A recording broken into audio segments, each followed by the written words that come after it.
And we're going to start with a second keynote, which is by two farmers who are based in New York, which is Isabella Rossellini and Elettra Wiedemann. They have established Mama Farm over the past decade. And so we're very excited to learn more about this amazing location. We visited it just over a year ago when we came up with the idea to do this forum. So we're very grateful to both of you, Isabella and Elettra, for being with us today. And we look forward to learning more about Mama Farm. Thank you, Philip, and thank you, Lee, for the sermon. I'm Isabella Rossellini, and my daughter is Elettra Wiedemann, and we have the Mama Farm, which is in Long Island, New York. I am not a knitter or a weaver, but I always loved animals, and I have a slide for you of myself as a little girl kissing a lamb right on the lips. But I worked, of course, all my life as an actress and as a model. But once I reached my 50s, there was less work for me, as it is for all actresses and models. So instead of becoming depressed, I went back to take the degree I always wanted, which was ethology, animal behavior and conservation. And I got a master's degree and started and opened my farm. And this is an image of the day of my graduation with my two children, Roberto and Elettra, cheering me up. I started the small farm, which is 28 acres in Long Island, where we live.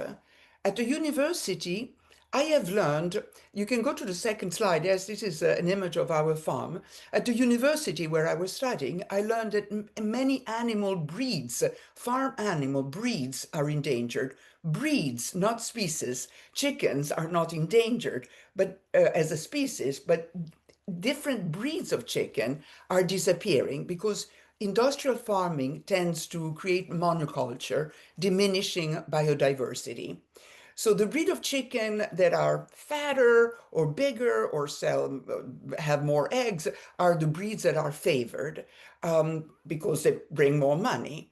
So at first at Mama Farm, consulting with a company called the Livestock Conservancy, this organization does census of all the farm animals to keep track of all the heritage breed, the breed that are going out of style, therefore going endangered. And I started a small flock of chickens, about 150, mostly heritage breed, these rare chickens that you see in these photos. Now, I have an image that to me spells what I mean by biodiversity, and is the next one of eggs. On your left, you have eggs that you buy at the supermarket, all the same color, the same size. This is the eggs you get at the supermarket. And the eggs on the left are the eggs that we do at Mama Farm, because having different breeds of chickens allows eggs to be different color, green, turquoise, but maybe this chicken lay not 250 or 300 eggs per year, but less. Therefore, they are less profitable, and then they are not promoted. So then I decided to do the same thing with sheep and started a little herd of heritage breed. I brought young lambs, weaned from their mother. I didn't want to separate the lambs from their mother before they're completely weaned, meaning they have drank their milk and they are robust, and now they are big, adolescents. And I brought them in my car, two at a time, because I know they are herd animal. Here is the image, a little film of me driving. And in the back of my car, here it is, you can see two lambs that I'm taking to my farm. I wanted to assemble a herd of animal that were different breeds, so I could see the wool right on the animal, the fleece and the different fleece. What I didn't know is that sheep, the herd of sheep are the same breeds because sheep like to be living in the family with grandmothers and aunts and cousins and brothers and sisters. So of course, if you have different breeds, you take them from different herds and you assemble them. And at the beginning, boom, they ran, they fought. So it took me months to integrate it, but I do now have a family of different sheep. I have an image here of sheep that have to be sheared before and after. that is the Lincoln long wool, a breed that it is endangered, that I have to shear twice a year because their fleece grows quite long. And then there is an image here of all the different fleece that, and you can see how different the wool, which is called fleece, right on the animal here is. On the left, there is the Jacobs, the Lincoln long wool, the thin, and the Santa Cruz, the one on the right, which is critically endangered. But I like to talk about domestication because to me it's fascinating that we modified animals to make them useful to us. Of course, all domestic animals derive from wild one. You can go to my drawings of this process. The wolf became the dog. The boar became the pig. The red jungle fowl became our domestic chicken. Domestication is using the natural plasticity, the malleability that they know it exists in evolution in order to change the animal and make them more useful to us. The ancestor of the sheep is called the mouflon, and here is the image of my drawing of the mouflon, that is the wild ancestor of the sheep. The mouflon is on the left and the sheep is on the right, and you see that we have modified the animal quite a lot by selecting generation after generation. We selected against horns because it's difficult to manipulate an animal that has horns, because even if he moves his head, he can wound you. So the horns were eliminated. But most incredibly is the change that the wool, that the fur occurred. So I made a little video and I'll show it to you. This is wild. The mouflon had hair throughout but in the winter, and that's falling off our little snowflake, he grew a fluffy inner coat to stay warm in the winter. But in the spring and summer, is my son, that fluffy hair molted, fell. With domestication, we completely changed this coat and we let the coat that is permanent come out and the fluffy winter coat to remain and to remain on the sheep. And that's why they have to be sheared. I know sometimes there is complaints about why do you have to shear sheep, but if you do it slowly and calmly and gently, it doesn't hurt them, he relieved them. This is an image of Barak. You might have heard of him a few years ago. He escaped his herd and lived in the wild, but he's having lost the ability to shed, he grew his hair. He would have eventually died under the weight of suffocation and funguses. So they do need to be sheared. Barak was saved, was sheared. It was 60 pounds of wool on top of him. He's now living back at the herd and happily. So we use this malleability to further create breeds that are useful to us, like we have herding dog or guard dog or lap dog or guiding dogs. So we do the same with the farm animal. And this is my drawing of pigs of different breeds, or sheep of different breed, of chicken of different breed. The last slide is the statement of the Mama Farm mission. Mama Farm mission is to champion biodiversity and environmental stewardship through regenerative agriculture, and specifically the slide went off and I don't have it here, but my daughter will complete it because my daughter is the one that organizes I take care of the animals and select the animals with my study of ethology, but my daughter is the one that organizes all the events at Mama Farm. So, if you want, I can finish reading the mission. So, to regenerative agriculture and specifically the preservation of heritage breeds and heritage seeds.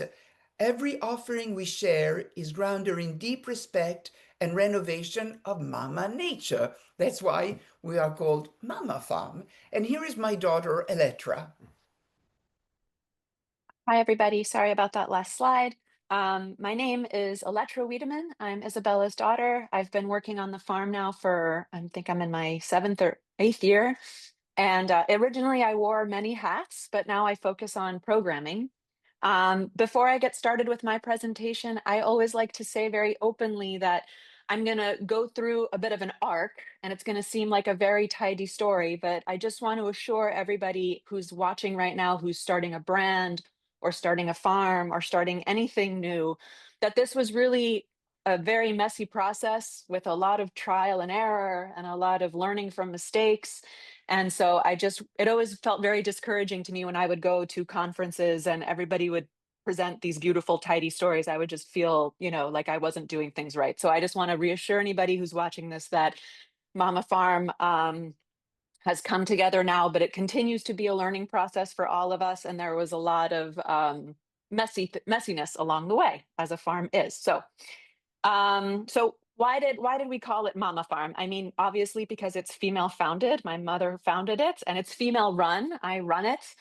We have a wonderful woman named Patty Gentry who grows the vegetables. And then all the girls, all the animals on the farm are working gals. The bees that make honey are girls. The chickens who lay eggs are girls. The sheep who make our wool are girls. Now we have a few goats who are boys, but originally years ago, it was all working gals. Mama Farm is also an homage to Mother Nature.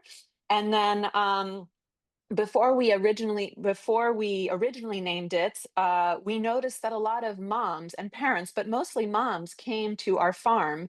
And looking back now, I understand that geography is destiny. There are a lot of farms in our community. I'll talk about that in a moment, but most families with young children came to us. And why is that? It was because of the way the farm was laid out. So basically these red lines that you see here, and I hope you can see my cursor going around, there are these kind of rectangular-ish shapes, are fences. And the fence, the smaller square-ish shape in the middle, is where all the cars and tractors go, because that's the working part of the farm where we have vegetables.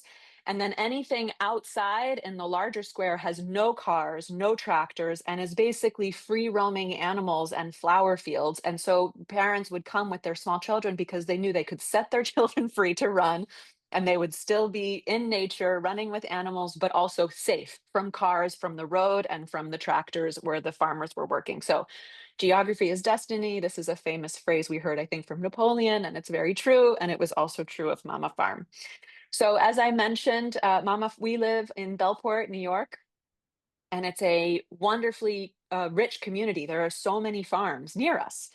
And so within 2 years of developing Mama Farm and the programming, it became clear that our greatest impact was going to come from not competing, but contributing. So we began to ask, how can we collaborate and what makes us unique? So for example, right across the road from us is this farm stand, which is called Deer Run Farm.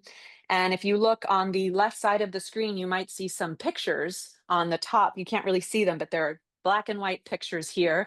And that's the 5 or 6 generations of the family that has run that farm. So we really respect this farm. We love these farmers. We don't want to compete with them. We don't want to create a vegetable stand across the street from them. So we didn't. Similarly, on our plot of land, just on the other side across from us, is this wonderful CEED, which is the Center for Education, Environment, and Discovery. They run wonderful educational environmental programs for children and adults. Just down the road, there's a wonderful farm called Yaphank Community Farm, and they do a preschool. And then this gentleman right here in the lower left corner is named Sean, and he is a fantastic organic farmer who runs Hog Farm. And so we really didn't want to do anything that these people were doing, because not only do we really love these people and want them to succeed, anytime we competed with them, it was a race to the bottom. For example, if Sean at Hog Farm threw a dinner and I tried to throw a dinner the same week, my ticket price would have to be lower, which would fetch less talent for cooking, less, just overall, it became this race to the bottom. Similarly for preschool, if you try to compete with the preschool, you have to have a lower tuition, but then you don't have as good teachers. So it's just not worth it, right? So again, we kind of started looking at contribution, not competition, and amplifying our shared values of all these incredible environmentally minded resources in our community. And we wanted to strengthen the ecosystem of our community. So what is special about us? And this is, again, when we were thinking initially before Mama Farm became what it is. Well, as my mom spoke about, we're the only farm in our community that focuses on heritage breeds. And my mom has a degree in animal conservation, and I have a degree in biomedicine from the London School of Economics, a master's of science, and I focused on food policy and food systems in light of climate change. So nobody else in our community had these types of educational backgrounds. And then very lucky for us, we were able to develop a very small but very sweet 4-bedroom, 3-bathroom bed and breakfast on our farm. So these 3 things is kind of what made us really different and unique. And the bed and breakfast, and there's a kind of garage off the photo there that you don't see, that provided us with this kind of awesome studio space. So what we started deciding to do was, in the summer and spring, we focused on our CSA program, which I'll talk about in a moment, and we do not do programming in the summer anymore. We let the other communities in the farm make their hay while their sun shines. They don't have winter facilities. They can't do winter programming. So we focus on winter programming for the community. And in the summer, we let the other farms, make their money, and we have fun at the beach in the afternoons sometimes. So again, this is our mission statement, and I know Mom read it, but I'm just going to read it again. Here's a heritage breach. Yeah.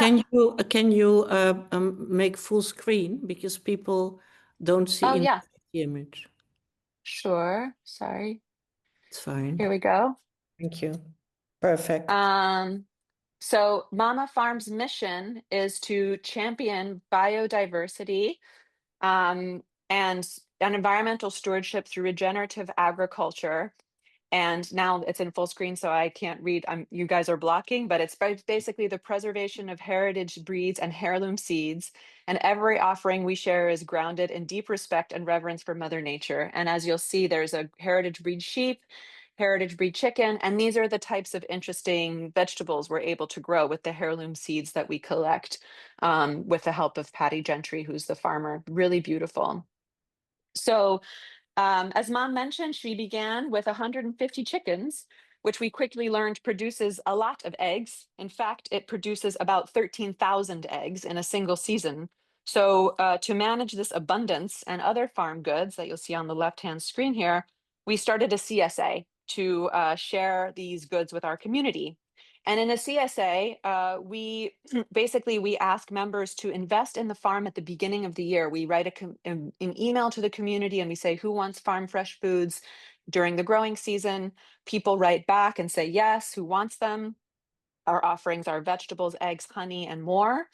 And they say yes in January or February, and we ask them for the whole year's worth of money up front. So basically, when the farm is frozen January, February, we get a huge injection of capital, and we use that to invest in infrastructure, irrigation, seeds. We understand, how much staff we can take on. If there's a big gap one year and less people in the community want food from us, we can start making associations with maybe restaurants on Long Island or in the city. So it's a really great way for small farms and to survive through the non-growing seasons and create a really good relationship with the community. So by joining the CSA, members agree to share in both the rewards and the risks of farming. So most of our seasons have been totally abundant, but there have been rare setbacks. Like one year, for example, we have a huge deer fence that surrounds the farm, but there was a baby fox that was born in the woods just outside our farm, and he could slip right through our fence, no problem. And he would go on killing sprees and kill many chickens at a time. So that was one not great summer for eggs, for example. And then in another summer, we had a blight that wiped out our eggplant crop, but there was other food available. So overall, our CSA community members have had fantastic bounty every year. But this partnership keeps the farm running, and it strengthens the connection of people to their food, and they understand we have to write people, you don't have eggs this week because a baby fox killed 10 chickens. And I'm so sorry, we had less, you have 8 eggs this week instead of 12. And people really start to understand nature and how these things start working together. Oh, and this is a picture of my son who really loved to run the CSA stand, and he was very persnickety about who got their box and who didn't. It was very random. If you didn't have a lollipop or something to bribe him, he was not so sure you were going to get your box that week. So the one thing that became very clear to us immediately was that people are very curious. Going back to this picture that mom has of the eggs, when people would get their eggs from us, they would say, like, well, why do my eggs look like this? Like, why aren't they white? And so when people, we try to educate through delight. We try to make things at Mama Farm fun and visually compelling, and so that there's this sensory experience that then people feel like, oh, I want to know more about why this looks so beautiful, or why this tastes so good, or why this feels different. And then you can kind of have a conversation with them about the industrial food system and the importance of small farms and biodiversity and conservation. And it's been such a gift for me, because now I run the programs at the farm, including programs that we do with local schools.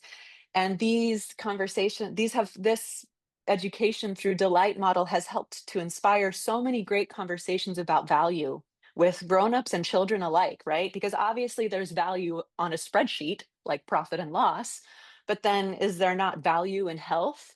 Is there not value in resiliency? Is there not value in just beauty and pleasure, just for the beauty of it, just for the joy of seeing something beautiful or enjoying something beautiful? Is there not value in connection? And is there not value in wellness and value in diversity? And one of my favorite things has been to talk about value with small kids who come to the farm, and get their feedback on that idea, because they're very interesting, the things they have to say. So the CSA was a wonderful way for us to grow and for us to make connections in the community and have people kind of learn to trust us and get curious about us. But to be perfectly honest, nobody gets rich on selling tomatoes and eggs, and it just does not generate enough money to offset costs for running a farm. So we had to expand into events. And again, after many, many mistakes and hard lessons, what I learned is that it's really crucial to create programming around things you're already doing on the farm.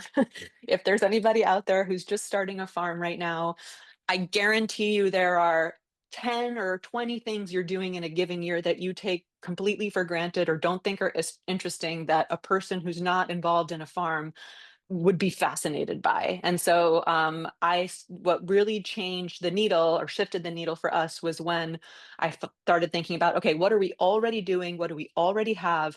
How do I work smart, not hard, not reinvent the wheel every time we have an event? And so, for example, we have vegetables. And so I know we can use that in our CSA. I can use it in education for adults and children. I can use it in community programmings like retreats or cooking classes, and so on and so forth. All the way down, since this conference is about wool, I'll just say that we also offer sheep shearing demonstrations for the community, adults and children alike. And now we offer not only knitting classes for beginners and advanced people, but we also have created an incredible association with a new hospital in our neighborhood that was taken over by a big hospital group named NYU Langone. And if you look at your screen on the left, there's a young woman helping a woman learn how to knit. And that's Pastor Claire Repschholz, and she's a local pastor in our community. She's been educated at the Yale School of Divinity. She's an incredible person. She loves to knit. And we started this program with the local hospital where we invite people who are in cancer treatment to come to the farm, watch the shearing of the sheep, and learn how to knit, because it's actually been proven that knitting helps cancer patients to reduce their symptoms of suffering when they're in chemotherapy and radiation. It was a great way for them to create community among other patients. And additionally, all the doctors that were invited to come to this day had been cancer survivors themselves. So it was the first time that the patients were seeing doctors not just as, this person telling me what I have to do and not do, but as a human being who had gotten to the other side of what they are suffering from in that moment. And so that community program with the hospital is a huge new collaboration that we're exploring, and we'll continue to do more with them. So this is what a year in the farm looks like now. As far as our programming, we offer free readings for children in partnership with the local library.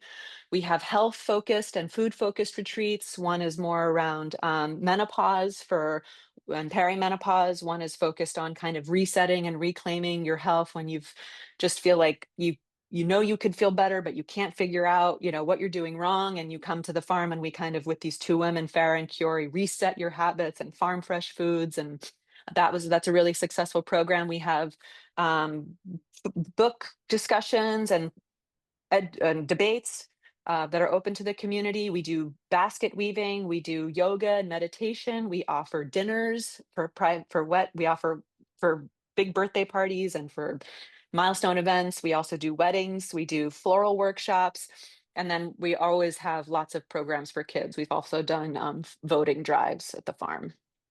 So to make it back full circle to wool, you know, when the sheep first arrived at the farm, there was like this steep learning curve, not only in how to care for sheep, but also in navigating wool production, because as Mom said, you have to shear the sheep, otherwise they will die. The fleece will just grow and grow and grow.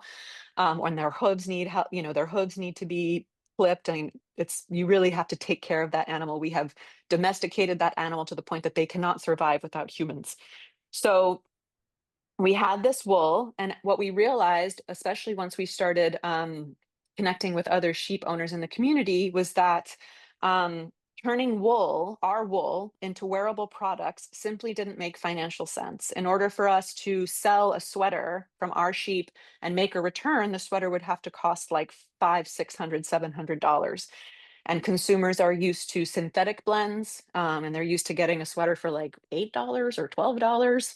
And so they just don't buy it. And so the true cost of ethical farm-based production is misunderstood and often rejected in the marketplace.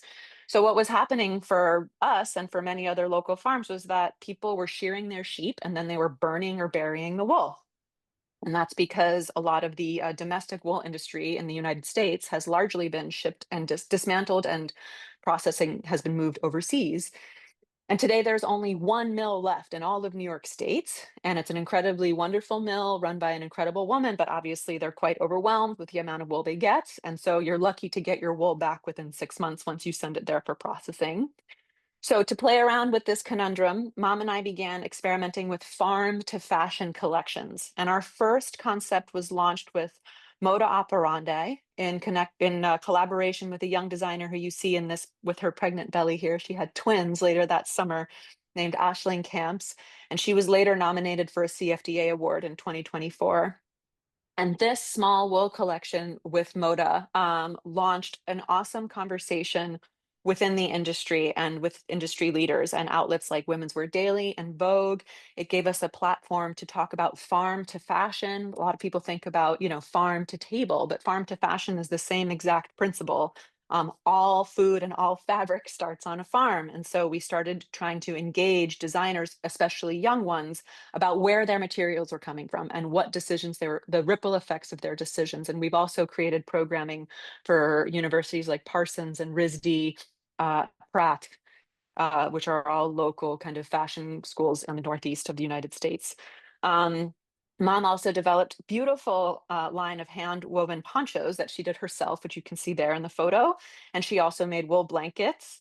And I also explored farm to fashion jewelry through a collaboration with my friend Lulu Frost, which is the little honey necklace you'll see at the bottom.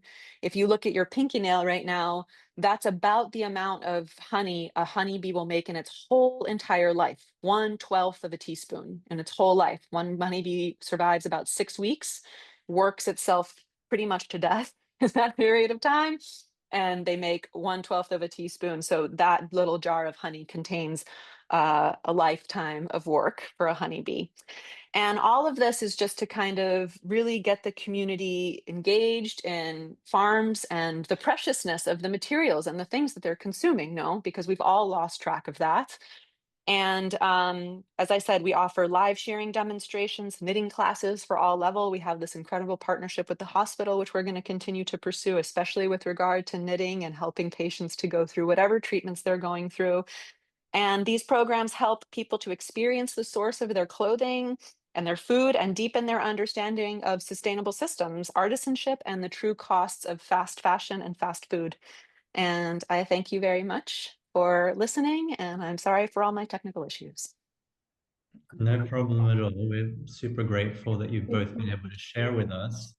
We loved visiting the farm last fall when we came, and could see everything, you know, how incredibly serious everything is done and how intrinsic it is as a part of the community. So we're very grateful. I've been following it on Instagram and loved Isabella a couple of weeks ago was taking 2 of the sheep for the St. Francis blessing. And so that's something I'm sure that we should all be doing in different farms around the world. Thank you. So wonderful.